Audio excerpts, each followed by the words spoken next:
Vraiment, pardon. Je ne sais pas s'il faut que je commence à dire ça en anglais. Arrêtez de marcher avec les pauvres. Il faut arrêter. Pourquoi vous marchez avec les pauvres?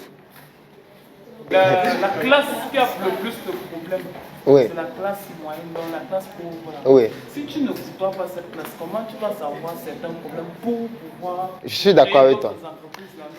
C'est très bien ce que tu as dit. Alors, ce que moi je vais dire maintenant, ça peut choquer, mais je vais le dire encore. Charge émotionnelle. Il faut stopper de marcher avec les pauvres. Il faut fuir les pauvres.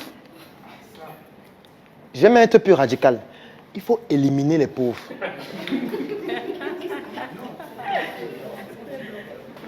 faut les éliminer. Il faut éliminer les pauvres. Parce que si nous sommes dans la situation dans laquelle nous sommes ici, c'est à cause des pauvres. Et je vais vous prendre un exemple pour que vous puissiez comprendre que je n'ai pas la même notion de pauvreté et de richesse que vous. Alors, moi, depuis que j'ai commencé Startup Academy, depuis 2016, il y a une expérience que je mène toujours, c'est celle de savoir quel est le montant moyen dont les jeunes ont besoin pour lancer leur projet. Moi, j'essaie toujours d'avoir ce montant moyen. À ce jour, j'ai déjà étudié plus de 1000 jeunes et le montant moyen qui revient, vous savez combien c'est? 1 million. C'est le montant moyen. Il y a certains, c'est 500 000, d'autres, c'est même 100 000.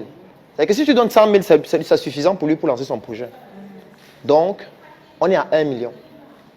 Alors maintenant, je vais vous prendre un cas de figure.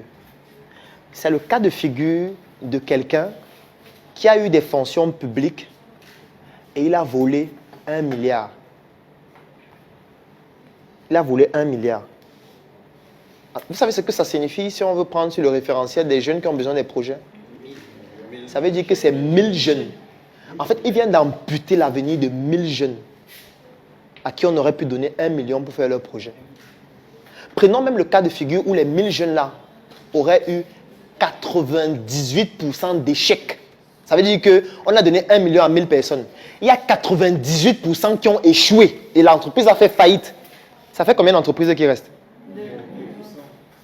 2% de 1000, ça fait combien? Et si 20 entreprises emploient une personne, ça fait combien? Ça fait combien de personnes qui travaillent? Non, plus la personne qui a le projet. Donc, si on avait étendu ça sur un an, en fait, voilà 40 personnes qu'on aurait sorties peut-être de la moto. Ou alors qu'on aurait sorti du chômage totalement.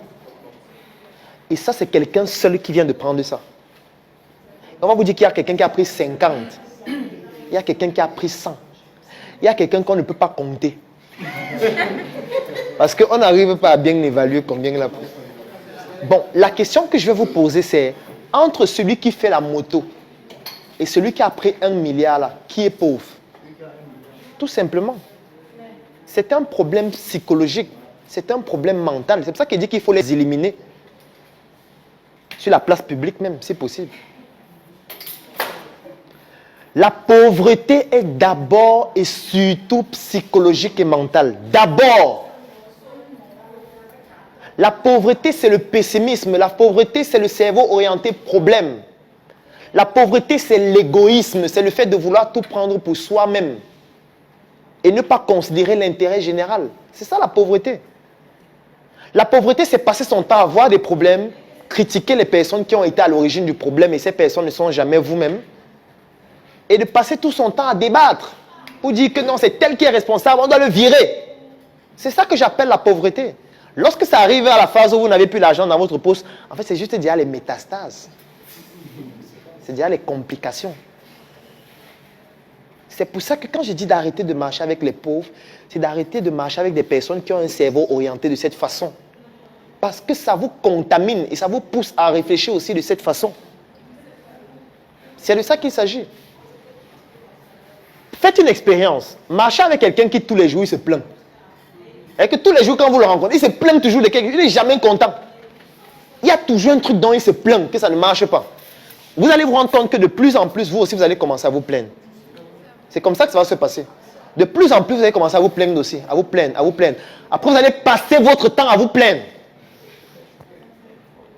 Et vous, en tant qu'entrepreneur, ce n'est pas l'attitude que vous devez avoir. Ce n'est pas bénéfique, ce n'est pas utile, ce n'est pas pertinent. Vous devez plutôt être en train d'être avec des personnes qui vous disent que, OK, il y a trop des embouteillages à Douala. Comment on peut faire pour gagner de l'argent avec l'embouteillage? Ça, c'est une autre manière de voir le problème. C'est-à-dire, il y a un problème, maintenant, nous on réfléchit comment on va gagner de l'argent à travers le problème.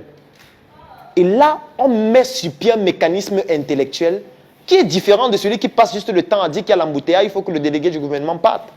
Ce n'est pas la même manière de voir le problème. Et quand je dis qu'il faut arrêter de marcher avec les pauvres, c'est d'arrêter de marcher avec ce type de personnes qui ne vous apportent rien. Moi, par exemple, il y a une phrase que vous n'allez jamais entendre dire. J'étais chez mon ami. On tapait les divers.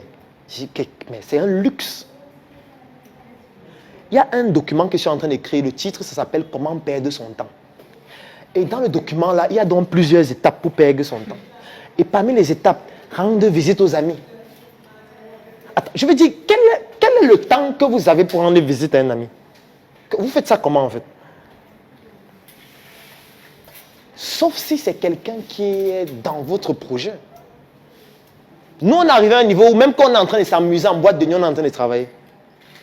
Je vais vous expliquer comment. Dernièrement, on était dans une boîte de nuit, on arrive, on est assis autour d'une table, on commande à boire, et quand la serveuse vient, nous sert, on lui dit, quelle est la boisson que les gens consomment le plus ici?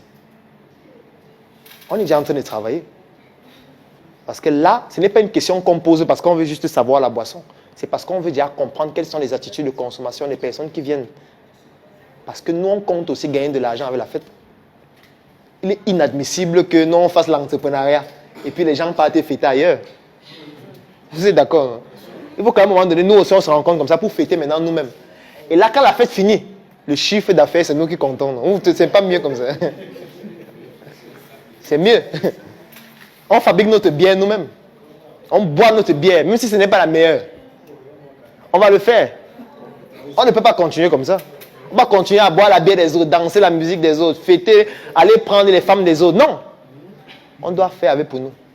C'est aussi ça le patriotisme.